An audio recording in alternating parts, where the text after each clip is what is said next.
pour atteindre plus de 1,7 milliard de dollars. Cependant, en 2020, en raison de l'impact de la pandémie du Covid, les paiements par envoi de fonds du Vietnam vers les marchés du monde ont tendance à diminuer. En participant au paiement pour le marché africain, en plus des banques commerciales ayant la participation de l'État, telles que VCB, IUDV, Vietinbank, Arribank, il existe également une participation active d'un certain nombre de banques commerciales comme SCBank, Military Bank, Techcombank et ATBank. Cependant, le marché africain connaît encore de nombreuses difficultés dans le paiement avec le Vietnam. Ce n'est pas développé à la hauteur du potentiel du marché. Les résultats de l'enquête réalisée par la Banque mondiale, la Banque d'État du Vietnam, montrent qu'il existe certaines caractéristiques principales suivantes. Premièrement, la proportion des paiements via les banques commerciales vietnamiennes sur ce marché reste encore faible, ne représentant environ 20%. Ainsi, la marge de manœuvre pour favoriser le paiement via le système bancaire est encore très large. Deuxièmement, le nombre de relations d'agences que les banques commerciales vietnamiennes établissent avec le marché africain a augmenté, mais se concentre principalement sur les pays ayant des relations commerciales développées avec le Vietnam. Troisièmement, en raison de la capacité financière limitée, les importateurs africains suggèrent souvent le paiement différé et ne pas offrir le NC en raison de coûts élevés. Donc, ce sont des méthodes de paiement au risque lorsque les litiges surviennent et les banques commerciales ne peuvent pas aider les clients à réclamer de l'argent. Au cours de ces dernières années, la Banque d'État du Vietnam a mené un certain nombre d'activités pour remplir les tâches.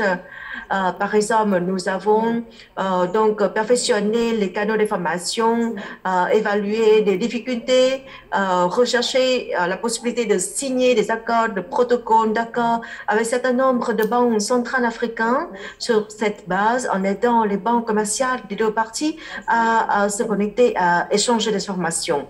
Et à la recherche, nous avons des échanges avec la Banque centrale du Maroc et de l'Égypte pour promouvoir cette coopération. Nous encourageons également les banques commerciales du Vietnam pour participer au forum et séminaire sur le potentiel du marché africain.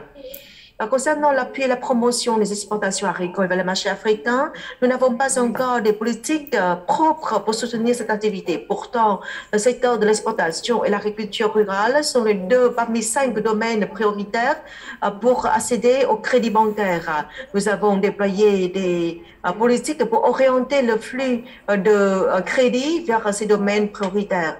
Nous avons donc mis en place des programmes de prêts pour favoriser ce domaine.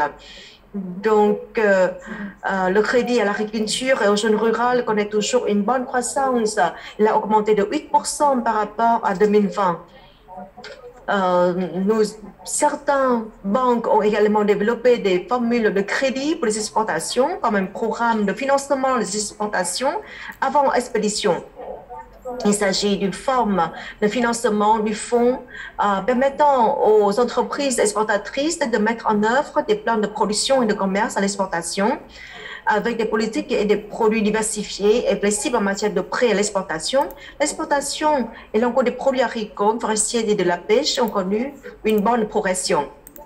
On constate que dans le contexte où le système de paiement vietnamien se rapproche des standards internationaux, les limitations et difficultés de paiement avec les pays africains proviennent principalement de l'absence de mécanismes d'échange d'informations entre les parties prenantes. Donc, nous voudrions avoir quelques propositions suivantes pour enlever les obstacles. Premièrement, pour les questions liées à l'information sur le marché, nous voudrions proposer au ministère de l'Industrie et du Commerce, au ministère des Affaires étrangères, de présenter des forums, des plateformes pour échanger des informations, organiser des conférences sur la promotion du commerce et l'investissement, établir des communautés commerciales et bancaires vietnamiennes avec les partenaires en Afrique pour partager les informations, améliorer les opportunités de coopération et améliorer la compréhension mutuelle.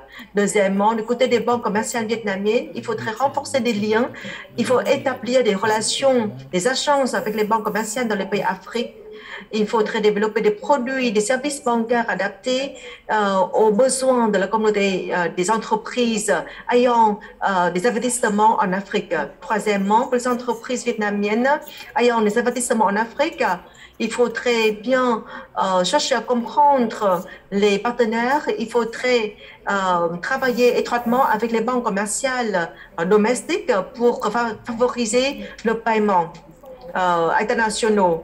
Il faudrait apprendre les produits de crédit appropriés pour soutenir les activités commerciales en Afrique.